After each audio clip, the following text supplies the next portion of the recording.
Yang ni adalah last video untuk enthalpy in topic 2.1. Okay. Ini adalah last enthalpy in subtopic 2.1. Tapi nanti dalam subtopic 2.4, awak akan belajar lagi 3 enthalpy, iaitu lattice energy, ionization energy, dan juga yang ketiga kita ada electron affinity. So, yang lagi 3 ni definition for the enthalpy di dalam subtopic 2.4. Cuma madam nak combinekan terus untuk slot jam pertama NFTF hari ni. Okay?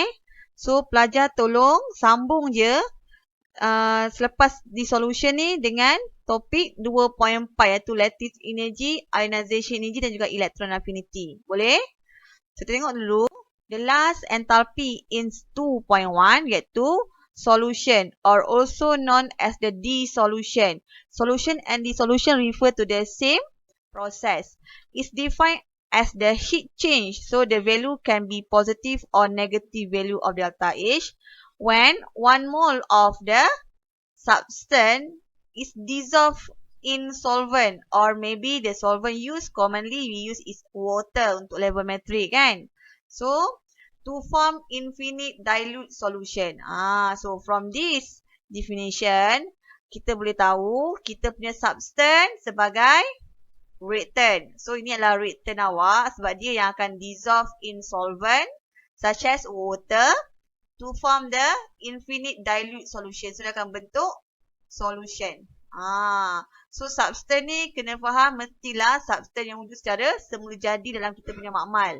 Secara apa tu? Extended state lah maksud saya. Okay, sebagai contoh, enthalpy of solution for the KCl. Okay, so kita kena faham reactant kita siapa tadi? Reactant adalah KCl. So, KCl on the left side of the chemical equation as the solid. Kenapa KCl solid? Sebab dia ionic compound. Ionic bond between the metal and non-metal. Dah ulang banyak kali dah ni. Dalam kita punya enthalpy formation, dah sebut kan? Kalau dia ionic compound, dia solid phase. Okay. So, menghasilkan, okay, produk dia apa? To form infinite dilute solution. Okay, so dah ada bentuk apa? Kalau dia dissolve in water. Ni dalam makmal awak. Awak letak awak punya KCl solid dalam bekas ni. Awak letak air, tambah air, H2O. Ambil glass rod, stir the solution. So, dia akan dapat apa? Dia akan dapat KCl aqueous. Betul tak? Tapi, untuk topik 2.1 ni, pelajar tak boleh tulis macam ni. Jadi betul juga, terima juga. Tapi nanti bila nak buat calculation, susah lah. Untuk buat calculation, kita cadangkan pelajar tulis dengan cara KCl solid produce. Disebabkan KCl aqueous form adalah aqueous condition. So, dia exist as the freely move ion. Iaitu K plus aqueous dan juga Cl minus aqueous. Okay, cara yang betul lah. Sebenarnya yang atas tu pun betul juga. Tapi lebih baik kalau awak tulis yang bawah sebagai jawapan. Sebab apa? Sebab kita nak kira nanti nilai dia. Boleh kita kena kira nanti nilai dia. So, kenapa kita boleh pecahkan KCl aqueous kepada K plus ion dan juga Cl minus ion. Ini macam awak belajar konsep molten solid aqueous. Kan awak punya aqueous dia ada freely move ions. Manakala KCl awak kan dia rigid in position. Dia hanya vibrate sahaja pada fixed position. That's why lah awak punya solid tak boleh kita separatekan sebagai ion. Boleh? Faham? Ni form 4 dah belajar dah. And then label delta H solution sama dengan positive value. Untuk kita bagi positif kan? 690 kilojoule per mole. Okay, contoh yang kedua kita situ adalah dissolution ataupun solution of magnesium chloride. So, reactant is magnesium chloride. The chemical formula for the magnesium chloride is MgCl2 solid. Okay, produce. Dia akan dapat MgCl2 aqueous. But aqueous form present as the freely move ion. So, akan jadi Mg2 plus aqueous. And ion negatif adalah Cl minus aqueous. Okay, check balance or imbalance. Tadi yang atas ni dah balance dah. 1 mol K, 1 mol K plus, 1 mol Cl, 1 mol Cl minus. So, tak perlu nak adjust coefficient kan. Tapi untuk equation yang kedua ni, kita ada 2 mole of Cl on the left side, but only 1 mole of the Cl minus on the right side.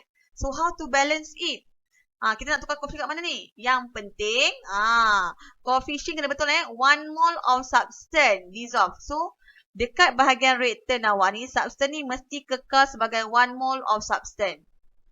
Kalau equation tak balance, awak hanya dibenarkan change the coefficient for the product form to balance it. Sebagai contoh soalan ni. So, kena buat balancing ni adalah 2Cl minus. Okay? So, delta H solution sama dengan can be positive or negative sebab dia heat change dekat definition dia. So, negative ataupun positif delta H. Okay? So, unit kilojoule per mole. Okay, faham? Kalau pelajar tulis, half of mgCl2 solid menghasilkan half mg2 plus aqueous tambah 1 mole of Cl minus aqueous. Betul ke salah? Ni persamaan salah. Kenapa salah? Sebab dia dah ubah kepada half mole of magnesium chloride. So, soalan mesti kena faham betul-betul. Kenapa equation warna merah ni salah? Sebab substance dah ubah tadi setengah. Kita nak 1 mole of substance. Boleh So, be careful untuk which part yang ada 1 mole sebenarnya. Yang penting mesti faham awak punya definition. Okay, itu saja untuk solution ataupun dissolution. Sekian, terima kasih.